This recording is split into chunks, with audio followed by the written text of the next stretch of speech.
7페이지 보세요.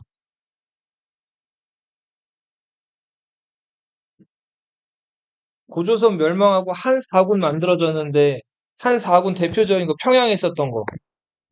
낭랑. 그렇죠. 부여는 저기 저 북쪽에 있었죠. 한반도 두 번째 국가. 숭화강.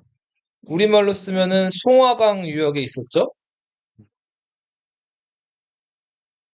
자, 고구려는 부여에서 목숨의 위협을 느낀 주몽이 남쪽으로 내려와서 졸본이란 곳에 도읍을 했죠.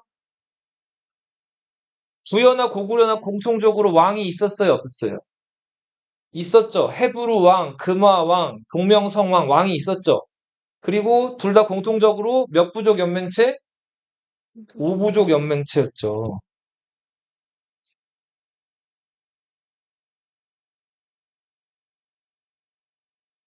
부여의 오부족 이름은 알려져 있지 않은데 그 다섯 부족의 우두머리 이름들은 알려져 있죠. 자, 부여 다섯 부족 우두머리 이름 마가, 우가, 구가, 저가 기억나요? 자, 그리고 그들이 다스리던 왕이 다스리던 부족 제외하고 네 개 그들이 다스리던 지역을 뭐라고 불렀어요? 사 사출도라고 불렀죠. 고구려 오부족은 이름을 조금 알아두셔야 돼요. 저번에 한번 쓰긴 했는데 헷갈리더라도 반복해서 알아두세요. 왕을 배출하던 부족. 무슨 부? 게르부가 있었죠. 게르부 고씨. 여기서 왕족을 배출했다 그랬죠. 자, 그리고 소노부. 소노부를 이렇게 소노부, 이 소노부란 표현은 중국인들이 우리 한국 역사를 기록할 때 쓴 표현이고, 한국 역사에선 이렇게 나오죠. 비류나부라고 써요. 자, 그리고 절노부. 절노부는 왕비를 배출하는 부족이라 그랬죠? 절노부는 한국 사람들 연나부 이렇게 부르기도 했어요. 자, 그리고 순노부. 순노부는 환나부라고 불렀어요. 관노부. 관노부는 관나부라고 불렀어요. 자, 여기서 이 나가 뭐라고 했죠? 나? 혹시 기억나요? 맞아요, 맞아요, 맞아요. 이게 이거라 그랬죠, 이거. 이거 뭐 무슨 자예요? 내천이죠. 내천은 시냇물을 뜻하죠. 그래서 각 부족 간 경계가 뭘로 이루어져 있었다? 네, 물, 강이나 물, 시냇물로 이루어져 있었다는 거. 그게 이제 그 고구려의 특징이고, 네. 이제 비류나부 같은 경우에는 게르부의 라이벌로서 앞으로 이제 고구려 역사에서 계속 등장을 할 거예요. 소노부의 이제 주요 성씨는 해씨였다. 이런 것 좀 알아주세요. 소노부 해씨. 자, 우리 헤브루 얘기, 금화 얘기 기억나죠? 그 헤브루가 고년이란 늑도락 아들이었었는데 고년이란 연못에 갔더니 말이 갑자기 눈물을 흘려가지고 그 바위 치워봤더니 거기서 금빛 개구리 모양의 아이가 있었죠. 그 금빛 개구리라는 이름의 금와라는 금화왕이 이때 여기서 탄생을 하게 됐고 헤브루 뒤를 이었죠. 그리고 주몽은 천재의 아들 해모수, 강의 신의 딸 유화. 둘이 결합해가지고 이제 아이를 가졌는데 유화가 햇빛이 쫓아와가지고 뭐 임신해서 그런지 모르겠는데 아무튼 낳았더니 사람이 아니라 뭘 낳았어요? 알을 낳았죠. 네. 알에서 태어난 주몽. 자, 근데 우리 저번 시간에 부여 건국 신화도 잠깐 봤는데 혹시 기억나요? 네, 부여 건국 신화의 부여 임금 저 건국 시조도 누구였어요? 동명이었죠, 동명. 네. 자, 그래서 아마 고구려가 부여를 이제 멸망시키고 자기네 건국 신화를 만드는 과정에서 네, 그 부여의 건국 시조 동명 시조를 신화를 이 고구려가 따온 것이 아닐까라고도 추측이 된다 그랬죠? 네. 다만 부여와 고구려의 건국 신화의 차이점은 부여 건국 시조 동명은 어디서 태어났어요? 그냥 엄마 뱃속에서 태어났죠. 근데 고구려 건국 시조 주몽은 어디서 태어났어요? 알에서 태어났죠? 뭐 그런 차이가 있었다는 거.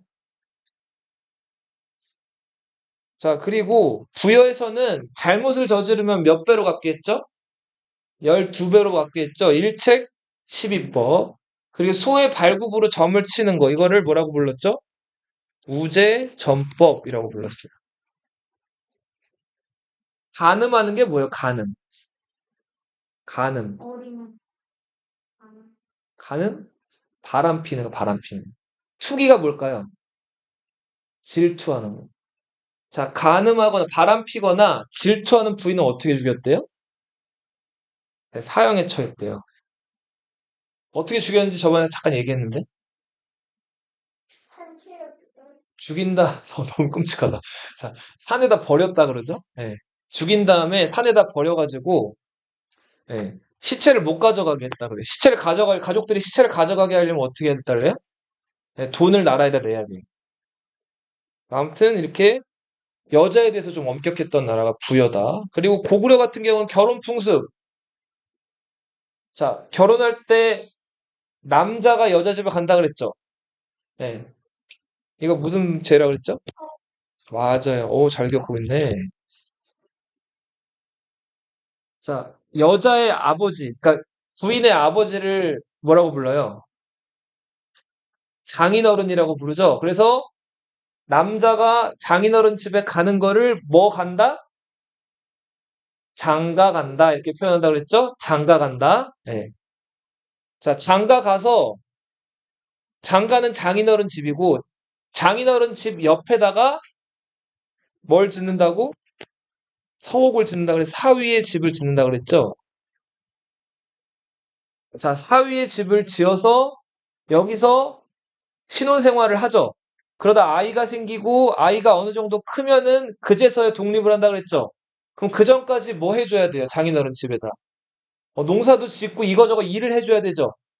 그러니까 세상에 공짜는 없다. 네. 자, 이것도 다른 이름으로 사위를 데려온다고 해서 뭐라고도 부른다고 그랬어요? 대릴 사위제라고도 한다 그랬죠? 데려온다 사위를.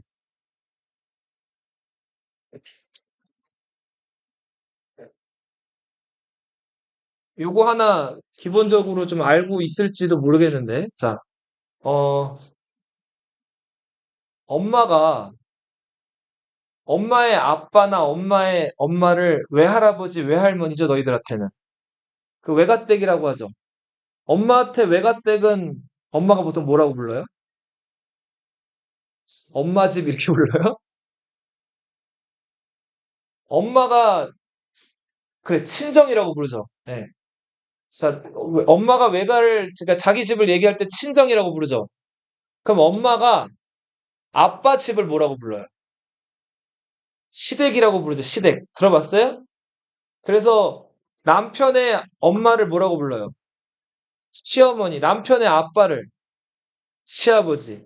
남편의 여동생을 시누이라고도 부르고 시동생 뭐 이렇게 부르죠.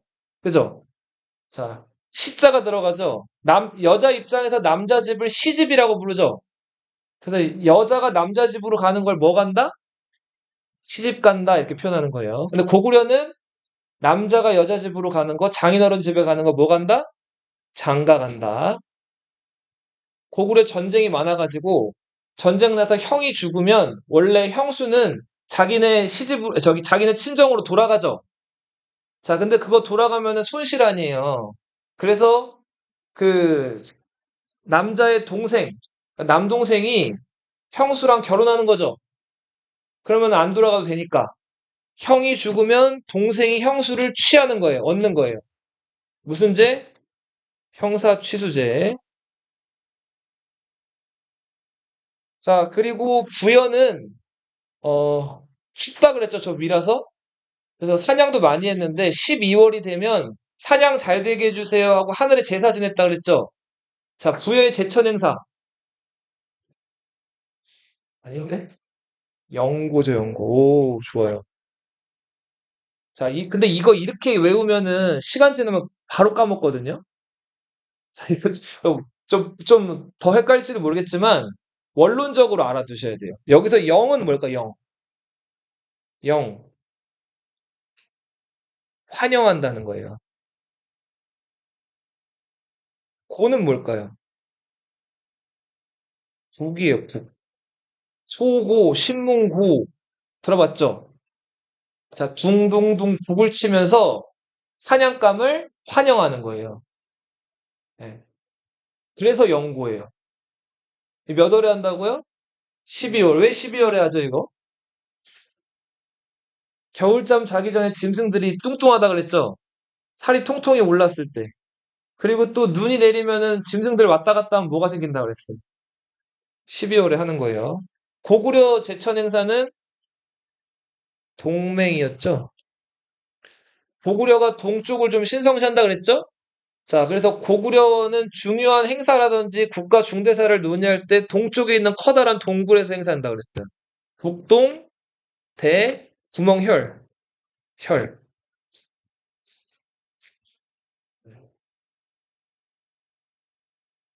그리고 요것도 하나만 기억해 두세요. 고구려는 식량이나 이런 것들을 부경이라는 창고에 저장을 했다 그래요. 부경은 창고였다.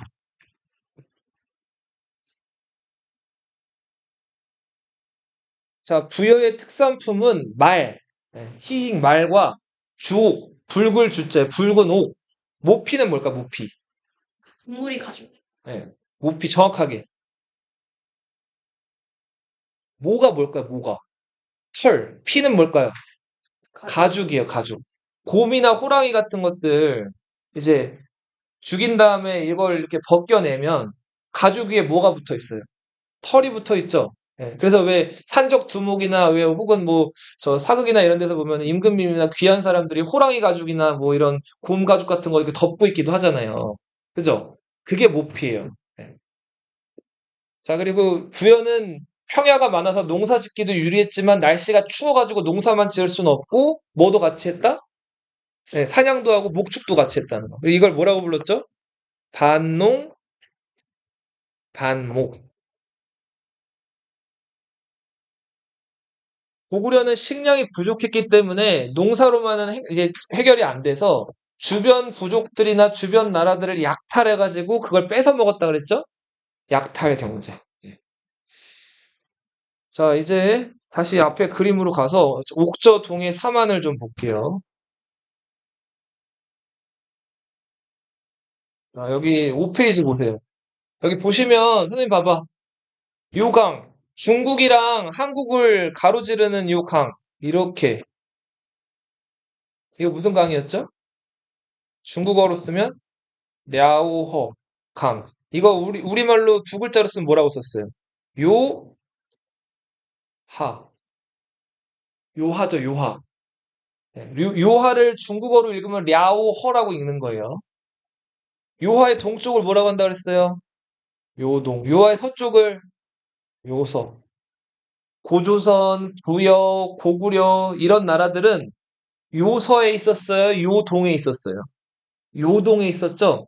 요서는 전통적으로 중국의 영역이고 요동은 전통적으로 우리 한반도에 있었던 그 고조선, 부여, 고구려, 발해 같은 나라들의 영역이었어요. 요동. 자, 그리고 여기 그 고조선이 멸망한 다음에 중국인들이 만들어 놓은 그 도시이자 나라, 평양에 있었던 낙랑군이죠. 그쵸? 이 한반도에 있는 국가들 입장에서 되게 껄끄러웠겠죠? 평양을 관통하는 강이 어떤 강이었죠? 기억나요? 대, 통. 평양하면 대동강이에요. 무슨 강? 대동강. 자, 우리 북한의 평안도라고 들어봤어요? 평양과 안주라는 도시가 중요해서 평안도라 그랬죠? 함흥과 경성이 중요해서 함경도가 여기 있다 그랬죠? 이 함경도 해안가 지역에 있었던 나라가 옥저라는 나라예요. 무슨 나라? 옥저. 자, 그리고 여기 뭐 피닉스 파크, 뭐 저기 뭐 또 뭐 있죠? 뭐 스키장 많고 산 많고 계곡 많고 강원도죠, 강원도. 강원도에 있었던 동해, 옥저와 동해. 옥저 동해의 공통점. 그래, 바다를 끼고 있다는 것도, 자, 우리 부여랑 고구려는 왕이 있었어요, 없었어요? 왕이 있었죠? 예. 헤브루 왕, 금화 왕, 동명 왕 다 왕이잖아요. 옥저랑 동해는 왕이 없어요. 왕이 없고, 왕 대신에 부족을 이끄는 리더를 부족장이라고 하죠. 여러 부족을 거느리게 되면 그 사람을 군장이라고 부른다 그랬죠? 자, 대신에 군장이 있었어요. 이 대군장들을 옥저랑 동해에서는 읍군, 삼로 이렇게 불렀어요. 읍군과 삼로라고 불렀다.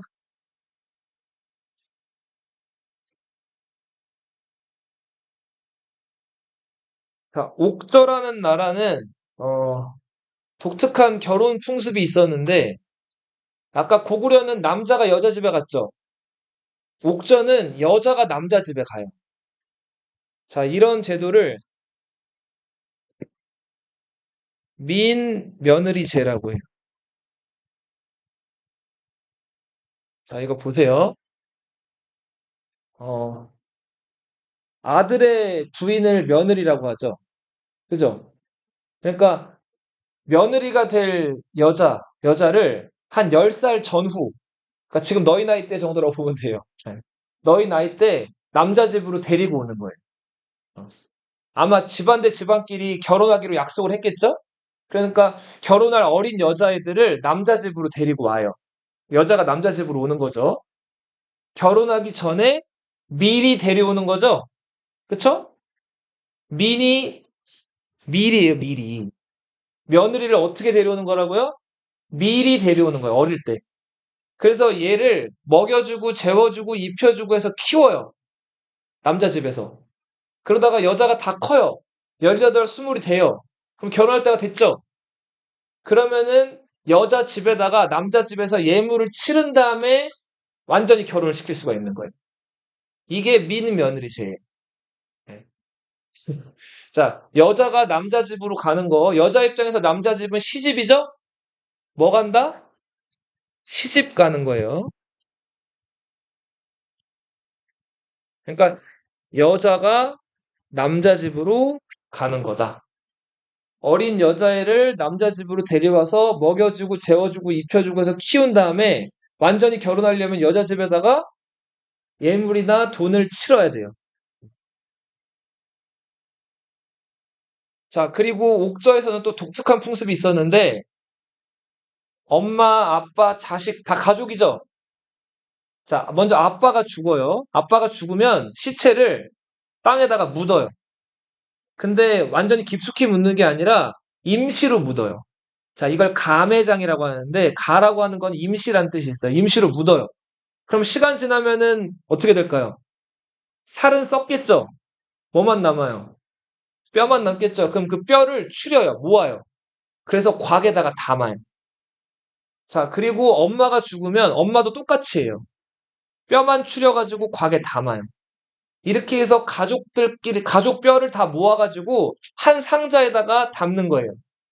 자, 이런 것들을 그 가족 공동 무덤이라고 우리말로는 부르고, 자, 이게 골장제라고 부르는 거예요. 뼈다귀 골자죠? 뼈 골자. 뼈로 장례를 치른다는 거예요. 아빠, 엄마, 그리고 자식들 죽으면은 임시로 묻어서 살이 썩으면은 뼈만 모아가지고 곽에 담는 거예요. 이게 골장제. 옥저의 특산품은 소금, 바닷가에 있으니까. 그리고 해산물. 자, 옥저는 옆에 고구려라는 강한 나라가 있죠. 고구려에게 계속 공격당하고 하다가 결국은 고구려 태조왕 때 옥저가 멸망을 당해요. 이건 멸망, 가히. 누구에 의해서? 고구려 태조왕에 의해서 옥저는 멸망당합니다. 자, 동해를 좀 볼게요. 동해는 여기 강원도에 위치해 있기 때문에 강원도 뭐가 많다 그랬어요? 산이 많다 그랬죠? 산 넘어 산이에요. 그래서 산마다 그 산 넘어 산마다 다른 부족들이 살아요. 근데 그 같은 부족 안에서는 결혼을 안 해요. 산 너머에 있는 다른 부족원들끼리만 다른 부족원들과 결혼을 한단 말이에요. 이렇게 자기 부족 내가 아니라 부족 바깥에서 결혼하는 거를 족외혼이라고 불러요. 그리고 산 넘어 산으로 이제 산을 경계로 하는데 그 부족 간의 경계를 넘어서거나 침범하면 이거를 배상을 해야 돼요. 자, 이거를 책화라고 불러요. 자, 이건 시험에 낼 거예요. 네. 책화는 꼭 기억해 두세요. 자, 책화로 뭘 지불하냐면 노비, 소, 말. 그러니까 남의 부족 경계를 침범하면 돼요, 안 돼요? 안 돼요. 네. 이 동해 지역의 특산품은 짧은 활, 단궁, 네. 그리고 말은 말인데 과일나무 아래를 달릴 수 있을 정도로 다리가 짧은 말이에요. 조랑말 본 적 있어요, 혹시? 다리 짧은 말? 네, 과하마라고 불러요. 과일나무 아래예요. 과일나무 아래를 달릴 수 있을 정도로 뭐가 짧은 말? 다리가 짧은 말. 그리고 반어피. 이게 뭘까요? 반어피. 물고기 가죽인데 앞에 반이 붙었죠, 반. 어는 물고기요. 반이 뭘까요? 반반자예요. 반만 물고기라는 거예요. 이게 뭘까요? 반만 물고기.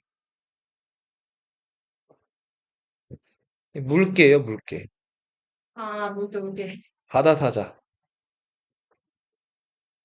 바다사자 가죽이죠? 이게 반어피.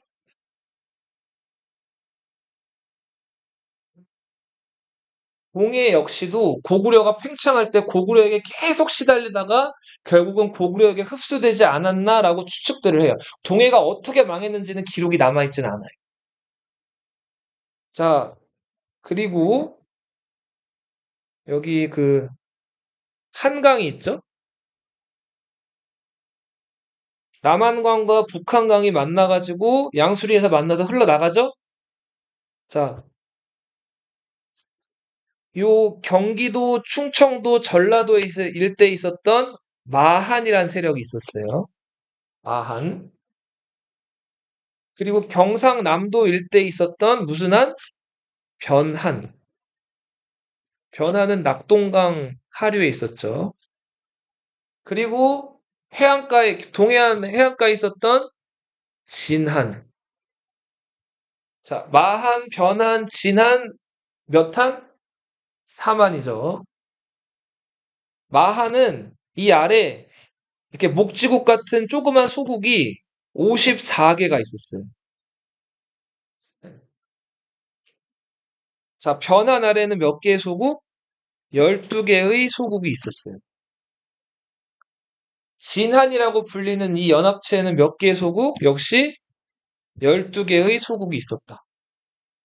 자, 마한의 54개 소국 중에서 제일 처음에 힘이 셌던 나라는 여기 적혀 있는 목지국이라는 나라예요. 한때는 목지국 왕이 마한 왕이라고 불렸을 정도로 마한 전체를 대표했는데, 자, 고구려 쪽에서 내려온 비류와 운조 집단에 의해서 건설된 나라가 있었어요. 처음에 십제라고 불리다가 만백성이 따랐다고 해서 백제라는 나라, 한강 유역에 있었던 백제가 목지국도 무너뜨리고 마한 아래에 있던 여러 소국들을 다 먹어치워요. 혹시 백제 근초고왕이라고 들어봤어요? 근초고왕 때 마한의 나머지 지역을 다 병합을 하면서 백제가 명실상부하게 이 경기도, 충청도, 전라도 일대를 다 지배하는 나라가 되죠. 자, 낙동강 하류에 있었던 변한 12개 나라 중에서는 구야국이 가장 힘이 셌어요. 자, 구야국은 나중에 뭘로 발전할까요? 가야로 발전하죠. 가야는 금관가야, 대가야, 뭐 아라가야, 성산가야에서 6가야로 이루어져 있는 여섯 가야 연맹이었어요. 자, 진한 12개 소국 중에서 제일 힘이 셌던 나라는 사로국이었어요. 이 사로국은 나중에 뭘로 발전할까요? 시옷 리을이죠. 신라로 발전을 하게 되죠.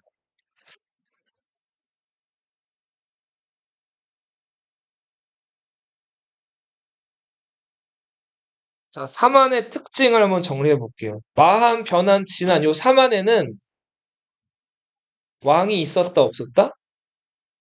왕이 있었어요. 네. 자, 왕이 있었어요. 왕이 있었는데 처음에는 왕이라고는 안 불리고 자, 여기서 임금을 신지나 읍차 이렇게 불렀어요. 왕을 뭐라고 불렀다고요? 신지 읍차. 자, 무당도 있었겠죠. 무당은 하늘에 제사 지내는 사람이겠죠? 자, 무당을 뭐라고 불렀냐면 천군이라고 불렀어요. 자, 무당이 다스리는 땅을 소도라고 불렀거든요. 자, 도둑은 남의 물건을 훔치는 걸 도둑이라고 하죠. 자, 도둑이 물건을 훔친 다음에 이 무당이 다스리는 소도로 들어갔어요. 그러면은 잡을 수 있다 없다? 신지랑 읍차는 소도로 숨어 들어간 도둑을 잡을 수가 없어요. 자, 여기서 알 수 있는 거는 무당은 뭐를 담당하는 사람이죠? 제사를 담당하는 사람이죠. 왕은 신지랑 읍차는 뭘 담당하는 사람이에요? 정치를 담당하는 사람이죠. 자, 여기서 알 수 있는 거, 사마는 제사와 정치가 나눠져 있었다는 거예요. 재정 분리의 사연.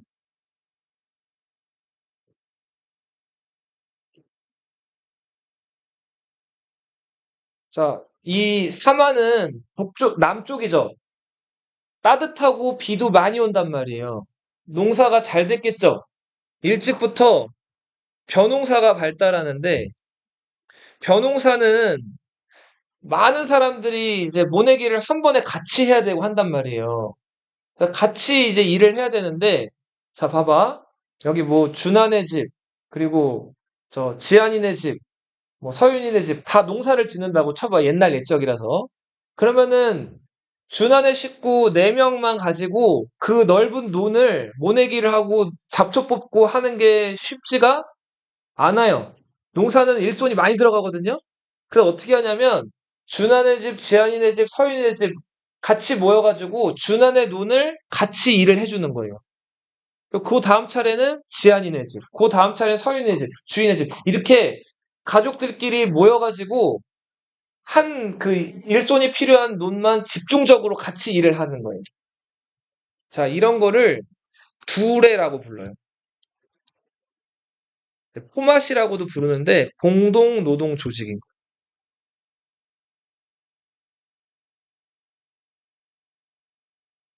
김장 닦을 때 엄마들 모이잖아요. 뭐 그런 거라고 보시면 돼요. 네. 두레 공동 노동 조직. 그 농사를 짓다 보면은 메뚜기라든지 거머리라든지 그 농사에 방해가 되는 여러 그 벌레나 그런 것들이 있죠. 해충들이. 그쵸? 자, 이 해충을 잡아먹는 새가 있어요. 오리, 그쵸? 자, 오리는 그 해충들을 잡아먹고 그 논두렁에 그 물 가득 차 있는데 막 헤엄쳐 다니면서 물갈기를 친단 말이에요. 오리가 물갈기를 치면 흙이 막 뒤섞이죠. 그쵸? 그리고 오리가 똥오줌 싸면 그거 다 비료가 되는 거죠.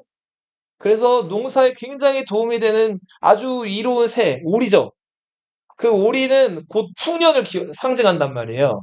그래서 나무 저 막대기 위에다가 오리를 조각해가지고 하늘에 있는 농사의 신한테 농사 잘 되게 해주세요 비는 거예요. 네. 자, 솥대라고 불리는 그 기다란 막대기 위에다가 오리를 조각하는 거예요. 농사 잘 되게 해주세요 기원하는 거죠. 그리고 이 남쪽 지방은 따뜻하고 비가 많이 온다 그랬죠. 벼농사학이 최적인데, 자, 벼농사 얘기를 조금 할게요. 자, 봐봐. 선생님 봐봐. 자, 우리 보통 농사를 지을 때 벽실을 언제 뿌릴까요? 언제 뿌릴까요? 봄에 맞아요. 봄에 언제? 3월에 뿌려요, 3월에. 자, 벽실을 뿌려 놓으면 그 벽시가 무럭무럭 자라가지고 수확할 때가 언제예요? 지금이 지금. 예. 이제 월 추석이죠? 예. 요 무렵에 추수를 한단 말이에요. 그럼 요 추수된 거로 이제 먹고 버티는 거죠? 언제까지 버텨요? 내년에 추수할 때까지 버티는 거죠. 근데 10월에 추수한 다음에 추수한 작물이 1년을 갈까요? 보통 다 먹어치우면은 아주 아주 풍년이 들었어도 이게 3, 4월이면은 끝나요, 식량이. 그러면 다음 10월까지 어떻게 해요? 굶어 죽을 수는 없잖아요. 그러니까 뭐 사냥을 나가거나 물고기를 잡아 먹는다거나 뭐 나무를 캐 먹는다거나 그때부터 진짜 말 그대로 기아 체험을 하는 거죠. 굉장히 굶주리고 힘들게 사는 거죠. 자, 그러다 게다가 흉년까지 들면 어떻게 될까요? 그럼 식량이 더 빨리 떨어지겠죠. 그럼 더 괴로운 거예요. 그래서 옛날에 굶어 죽는 사람이 많았다고. 농경 시대에는. 자, 그런데 언제까지 사람들이 그렇게 굶어 죽는 거 그렇게 계속 두고 보고 있을 수도 없죠. 그래서 어떤 대책을 마련을 했는데 따뜻한 지방에서만 이게 가능한 거예요. 자, 추수를 다 하게 되면 10월쯤 되면 이제 들판이 다 비죠, 텅텅. 그쵸? 그 텅 빈 들판에다가 그럼 이제 이렇게 줄기 부분만 이렇게 잘라냈기 때문에 뿌리랑 이런 것들은 남아있겠죠. 자, 그런 것들을 이렇게 뒤집어 엎어요. 갈아 엎는다고 하는데 그걸 뒤집어 엎어가지고 이렇게 다 섞는단 말이에요. 그 다음 거기다가 물이 많이 없어도 되고 추워도 잘 자라는 작물을 심어요. 그 작물이 뭘까요? 구황작물도 구황작물도 보리예요, 보리. 뭘 심는다고요? 보리를 심어요. 보리는 겨울에도 자란단 말이에요. 너무 춥지 않으면은. 자, 그래서 보리랑 물도 조금 그리고 논처럼 많이 필요하지 않아도 되기 때문에 그 10월부터 이제 보리를 길러요. 예. 그렇게 해서 보리를 언제 수확할까요? 3월에 보리 수확하려고 하면 보리 색깔이 다 초록색이에요. 그 중간 5월에 보리를 추수하는 거예요. 자, 근데 아까 얘기했죠? 벽실을 언제 심는다 그랬어요? 3월에 심는다 그랬죠? 근데 벽실을 3월에 심으려고 보니까 뭐가 자라고 있어, 들판에서? 보리가 자라고 있죠? 그러니까 원래는 이게 안 됐어요. 보리랑 벼를 돌려 짓는 게. 그래서 이거 근데 안 된다고 안 하고 있으면 다 굶어 죽죠? 그래서 사람들이 어떻게 했냐면, 자, 이렇게 들판에서 이렇게 한창 보리가 자라고 있을 때, 요 들판 한 구석에, 자, 물이 찰랑찰랑하게끔 여기다 이제 물을 갖다 부어 놓는 거예요. 그리고 요 들판 한 구석에서 벼의 새끼, 막 싹이 난 벼를 뭐라고 부르냐면 모라고 불러요. 이 모를 여기다가 일렬로 집중적으로 심는 거예요. 네. 그러면은 보리가 자라고 있는 3, 4, 5월 동안 여기서 들판 한 구석에서 벼의 새끼라고 할 수 있는 이 모가 자라겠죠. 그죠? 그리고 나서 5월이 되면 보리를 잽싸게 수확을 하겠죠? 그럼 들판이 다시 비죠. 이때 똥오줌이랑 또 보리 그 뿌리랑 해서 다 갈아엎어요. 그다음에 이 빈 들에다가 여기서 자란 모를 잽싸게 옮겨 심는 거예요. 자, 모를 옮기는 걸 낸다고 표현하거든요. 이걸 뭐라고 불러요? 모내기라고 불러요. 네. 모내기 법이라고도 하고 이 모를 한자로는 앙이라고 부르거든요. 앙? 벼의 새끼를. 이 벼의 새끼를 이사시키는 거죠. 자, 이거를 이양법이라고 불러요. 혹은 모내기법, 우리말로는 모내기법 이렇게 부른다. 자, 이 이양법, 모내기법은 일단은 어떤 곳에서만 가능하다? 날씨가 따뜻한 곳. 그리고 강수량, 강우량이라고도 하죠. 비가 많이 오는 지역, 자주, 이렇게 강수량이 풍부한 지역에서만 가능하겠죠? 네. 자, 이 모내기법이 이제 실시되면 뭐가 가능해지냐면 벼와 보리를 돌려 짓는 게 되죠. 이 일련의 벼와 보리를 이렇게 돌려서 짓는 거를 가리켜서 뭐라고 부르냐면 이모작이라고 불러요.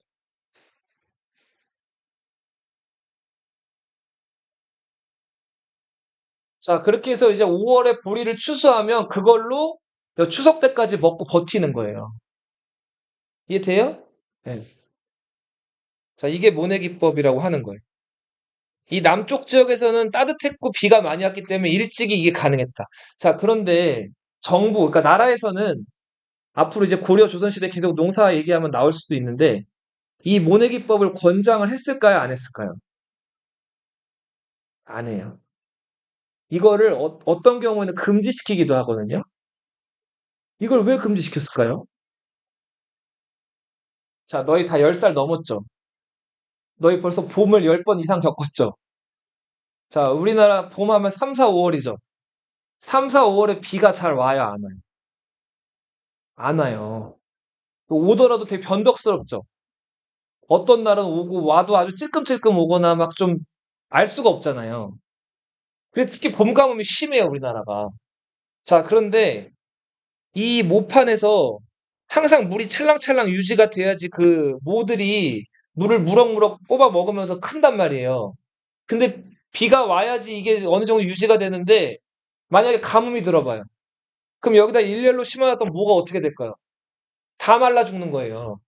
이거 말라 죽으면 뒤가 있어요, 없어요? 다 굶어 죽는 거예요. 그러니까 위험 부담이 너무 큰 농법이에요. 그래서 정부에서는 절대로 이거를 권장하지를 않아요. 근데 이거 안 하면 백성들 입장에서 어떻게 돼요? 굶어야 되죠. 그러니까 백성들은 어떻게 해서든 이걸 해가지고라도 위험을 무릅쓰고라도 이 모내기를 통해서 식량을 벼와 보리를 돌려지어서 먹으려고 했다. 이게 나중에 얘기했는데도 한 미리 했어요. 알아두시고. 자, 그리고 보세요. 이 사만 중에서도 특히 이 변한 지역은 특산품이 있었어요. 자, 변환의 특산품은 뭐였을까요? 예, 철이었어요, 철. 아까 우리 변환 12개 소국 중에서 구야국이란 나라가 가야로 성장한다 그랬죠? 가야, 금관가야 들어봤어요? 금관가야 시조가 누구예요? 김수로 왕 들어봤어요? 김수로 왕. 성이 김씨죠? 김의 김씨죠? 자, 그 김의 김인데, 김을 어떻게 써요? 이렇게 쓰죠? 그쵸? 자, 이 김수로의 성이 왜 김씨일까요? 그쵸. 설을 잘 다루는 집단의 리더로서 김수로였던 거예요. 뭔 말인지 알겠어요? 자, 그래서 그 초기 철기 시대 사회에서 철을 잘 다루는 집단, 그 우두머리가 김수로였다. 이렇게 좀 기억해 두시면 돼요. 그리고 우리 가야만 김씨라고 알고 있지만 가야 말고 그 옆에 있던 신라도 왕성이 뭐였어요? 박씨, 석씨였다가 나중에 김씨가 되죠. 경주 김씨잖아요, 신라는. 자, 이 경주 김씨 할 때 이 김도 어떻게 써요? 이렇게 쓰죠. 자, 이 경주 김씨, 이 김씨 집단도 뭐를 잘 다뤘다? 철을 잘 다루는 집단이었을 것이다. 그리고 지금 여기 신라 수도가 지금은 경주라고 부르는데 예전에는 서라벌이라고 불렸죠? 서라벌 말고 또 다른 이름 혹시 아는 사람 있나? 신라 수도를 예전에 뭐라고 불렀는지? 상, 금성이라고도 불렀어요. 이 금성이 김성, 그러니까 김씨들의 왕성이다라는 뜻도 있고, 이 금이 무슨 금자예요? 쇠금자예요. 그러니까 초기 신라나 가야의 왕족들이나 우두머리는 뭐를 잘 다루는 집단들? 철을 잘 다루는 집단들이에요.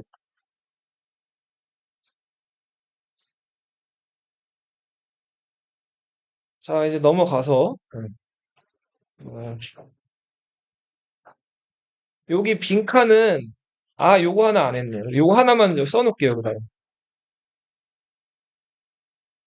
나머지는 너희가 빈칸 채워 오세요. 다음 시간에 숙제로. 요거. 네. 다 방금 수업 시간에 한 내용이고. 자.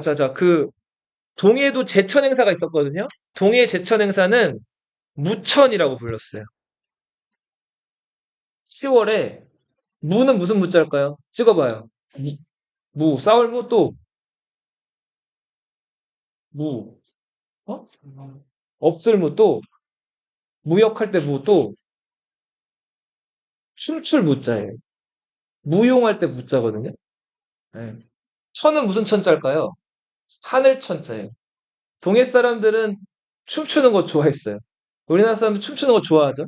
그래서 이 농사 잘 되는 거 감사합니다 하고 춤춘 거예요. 하늘 향해서. 무천. 네. 그리고 삼안에서는 아까 우리 모내기랑 추석이랑 설명했는데, 자, 모내기라는 거는 그 모밭에 모를 빈 들판에다 옮겨 심는 거라 그랬죠. 이거 하면서 아, 농사 좀 잘 되게 해주세요 기원하는 차원에서 5월에 계절제를 지냈는데 이게 뭐에 기원이 된다? 단오라고 들어봤어요? 단오날, 그죠? 네. 자, 그리고 10월에 하는 거. 10월에는 뭐 했을까요? 추수하고 나서 감사합니다. 추수감사제. 두 글자로. 추석이죠, 추석.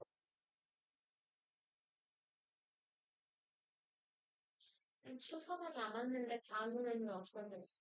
단오도 지금 음력이나 절기로는 있죠. 네. 근데 지금 잘 세지는 않죠, 단오는. 네.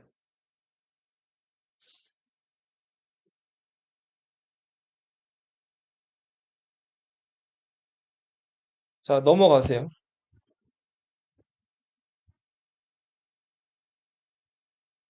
10페이지. 오늘 그 고구려 유리왕까지 좀 볼 거예요.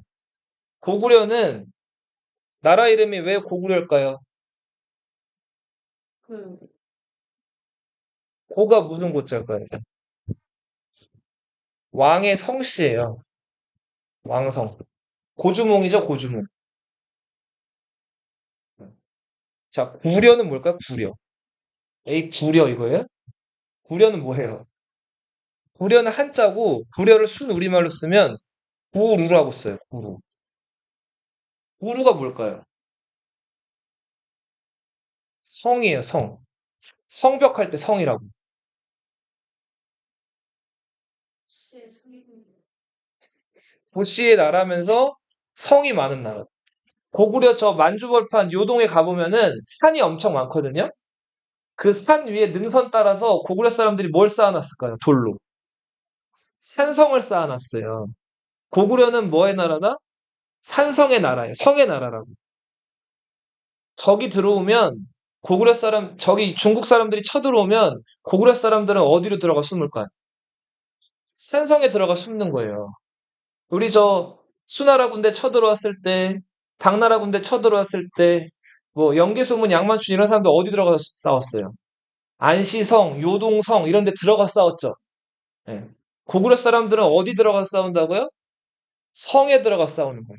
근데 성에 들어가 싸울 때 밖에 쳐들어온 적들이 밖에 뭐 짐승들 먹일 풀이라든지 밖에 물자가 있으면 그거 가지고 버티겠죠, 더 오래. 그럼 이 사람들 빨리 물러가게 하려면 어떻게 해야 돼요? 들판을 다 태워버리고 성 안으로 들어가야겠죠. 그래서 고구려 사람들은 적이 쳐들어오기만 하면 성벽을 단단히 쌓고 들을 다 태워요. 자, 이걸 뭐라고 부르냐면 견벽청야라고 불러요.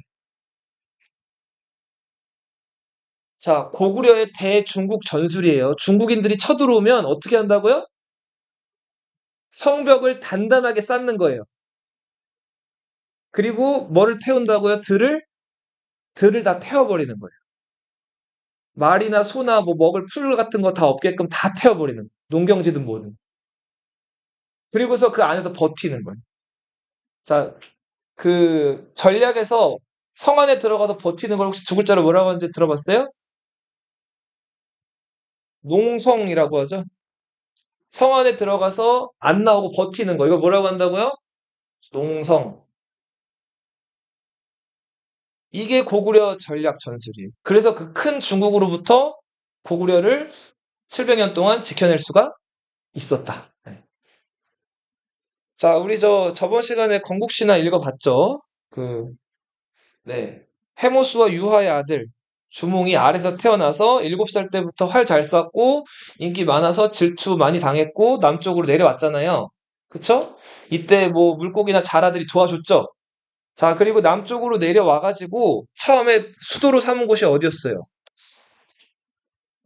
졸본이라고 하는 곳이었죠?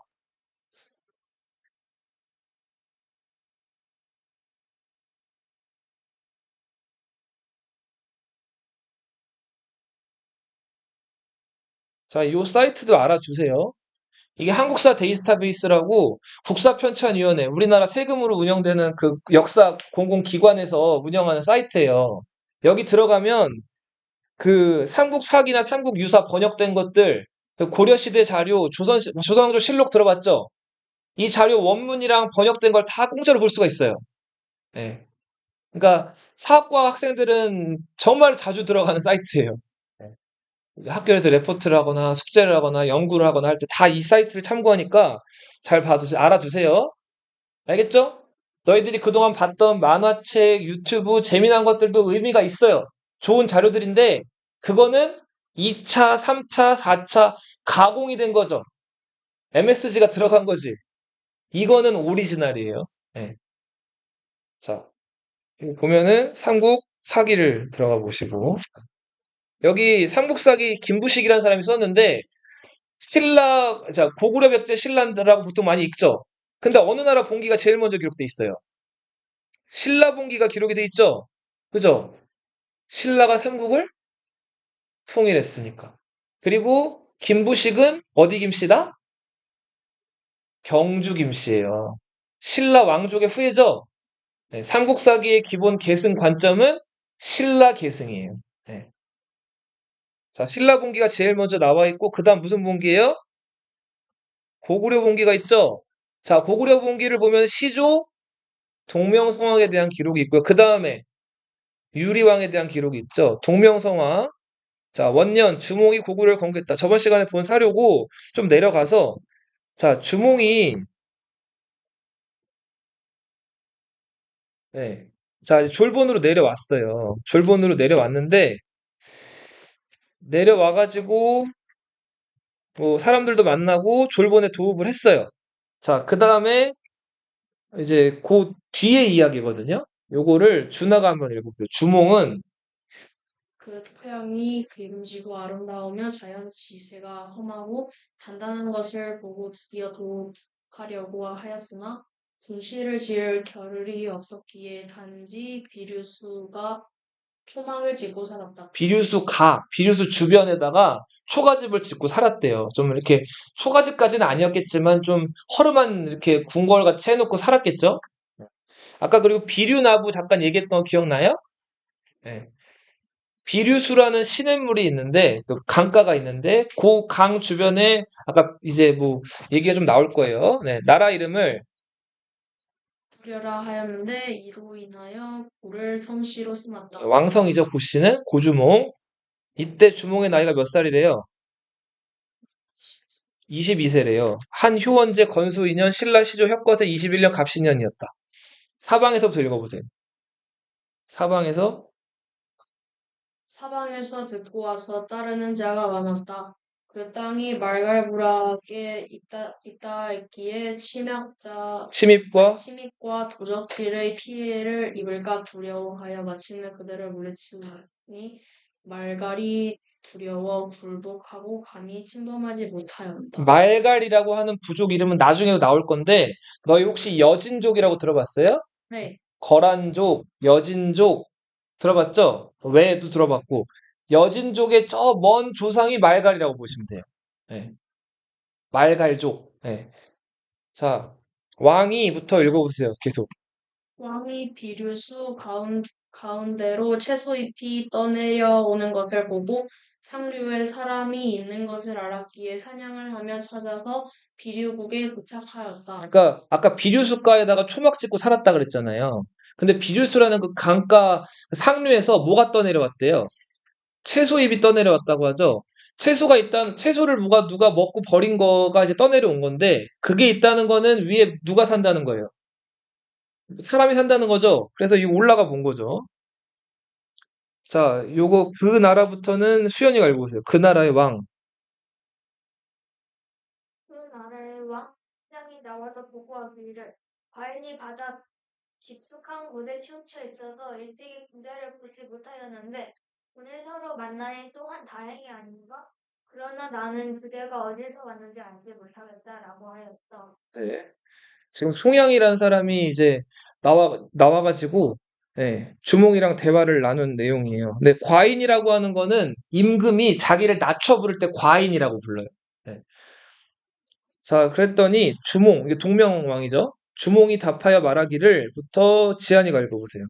나, 천재의 아들로서 문수로 와서 도읍하였다. 황제가 누굴까요? 하늘신인데 누구예요? 또, 우리 아까 주몽 아빠가 누구예요? 해, 해모스예요, 해모스. 네. 읽어보세요. 지한이 계속. 송양이 여러 대에 걸쳐 왕국이었다. 땅이 작아 두 주인의 발틀기에는 부족하다. 그대는 도읍을 세운 지 얼마 되지 않았으니 나에게 빌붙는 것이 어떠한가? 라고 하였다. 송양이 지금 이 땅이 좁으니까 왕 두 명일 수는 없고 너 내 밑으로 들어와 이거 얘기한 거죠. 네. 그랬더니 그 주몽이 어떻게 얘기했는지 다 읽어보세요, 지한이. 아니, 그와 더불어 말다툼을 하고 또 서로 화를 쏘아 기회를 겨루었는데 송양이 당해낼 수 없었다. 주몽 활쏘기 이길 수가 없죠. 그래서 송양이 결국은 주몽한테 패배하죠. 자, 그리고 나서 두 번째 기사예요. 결국은 비류국이 고구려에 어떻게 했대요? 항복했다고 하죠? 예. 요거를 서윤이가 한번 읽어보세요. 송양이 아무래도 송양을 보고요. 무슨 말인지 네, 고령한 고구려. 고구려 말에 그 땅을 회복하는 것을 경험이라 하였으나 그는 자, 이 송양이 다스리는 이 다물도 이 지역이 아까 잠깐 얘기했던 그 게르부, 비류나부 뭐 그런 얘기했죠? 소노부라고도 불리고 무슨 나부라고도 한다고요? 비류나부라고 불리는 지역이에요. 그래서 이 아무튼 주몽이 처음부터 하늘에서 뚝 떨어져가지고 짠 고구려를 세운 게 아니라 이 졸본 지역에 있던 이렇게 송양 같은 여러 부족들이 있었던 거예요. 그 부족들을 아우르면서 세워진 나라가 어느 나라다? 고구려다. 예. 자, 이렇게 해서 고구려가 세워졌고 주몽은 몇 살에 죽었을 것 같아요? 40살에 죽어요. 자, 왜 죽었는지는 정확하게 안 나오거든요. 근데 아마 이웃 부족이랑 아마 전쟁을 치르다가 전사하지 않았을까라고 최근에는 추측들을 하기도 해요, 학자들이. 너무 이른 나이에 죽었잖아요. 그래서 주몽의 뒤를 이어서 고구려 2대 임금이 된 사람이 누구? 유리죠, 유리. 오늘 유리 건국신화만 읽고, 유리 즉위 기사만 읽고 마칠게요. 자, 이대왕 유리명왕에 대한 기사예요. 유리명왕이 즉위한. 네. 요거를, 네, 주의가 한번 읽어보세요. 유리명왕이 유르라 우수한다. 주몽의 맏 아들로 어머니를 냈습니다. 자, 이름을 유류라고도 한다고 하죠? 그리고 주몽의 맏아들이고 엄마가 성이 뭐래요? 예씨라고 하죠? 예. 자, 요거 지한이가 처음부터 읽어보세요. 처음 죽었을 때 예시의 딸에게 장가 들어 아이를 배웠는데 주몽이 떠나온 뒤 태어났으니 그 아이가 유리이다. 그러니까 주몽이 내려와서 낳은 아이가 아니죠. 부여에 있을 때 예씨 여인이랑 장가 들어가지고 아이를 뵌 거죠. 근데 그 아이 태어나는 거를 주몽이 봤어요? 못 봤죠. 못 보고 주몽은 도망쳐 내려온 거죠. 그죠? 자, 유리가부터 요거를 병원이가 읽어보세요. 유, 우리가 유리가 어릴 때 우리가 어릴 때 실컷 나눠보다가 참새를 잘못하여 물이 빚는 종이나 항아리를 곁에 있다. 자, 그러니까 길가에 나가 놀다가 예, 물 깃는 부인의 항아리를 깨트렸대요. 이거 뭐 아버지 피를 못 속여서 그런지 모르겠는데 자, 뭔가를 어떻게 쏘거나 던졌겠죠? 그쵸? 그러니까 그 항아리가 깨진 거겠죠? 자, 그랬더니 주연이가 읽어보세요. 부인이 아니, 저는 미련하구나 라고 하였다. 자, 이거 뭐예요? 그쵸? 이 애비 없는 자식아 이런 거죠. 패드립을 한 거죠. 자, 유리가 뭘 당했어요? 패드립을 당했어요. 자, 유리가부터 요거 영서가 읽어보세요.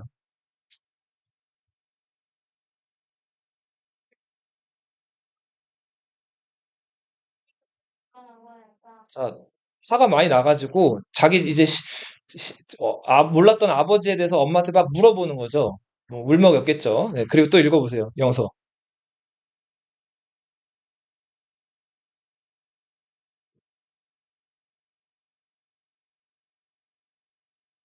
하였다. 떠날 때 나에게 일러 말하기를 만일 당신이 아들을 낳으면 내가 물건을 남겨두었는데 일부모가 남을 위해 소 남자 아래에 감춰두었다라고 말하시오. 만약 이것을 찾을 수 있다면 그 아이는 곧 나의 아들이요라고 하였다. 물곰모라고 하면은 이거 칠각형이죠. 네. 칠각형 돌 위에 소나무 아래다가 뭔가를 감춰놨대요. 자, 그래서 유리는부터 요거 아윤이가 읽어보세요. 유리는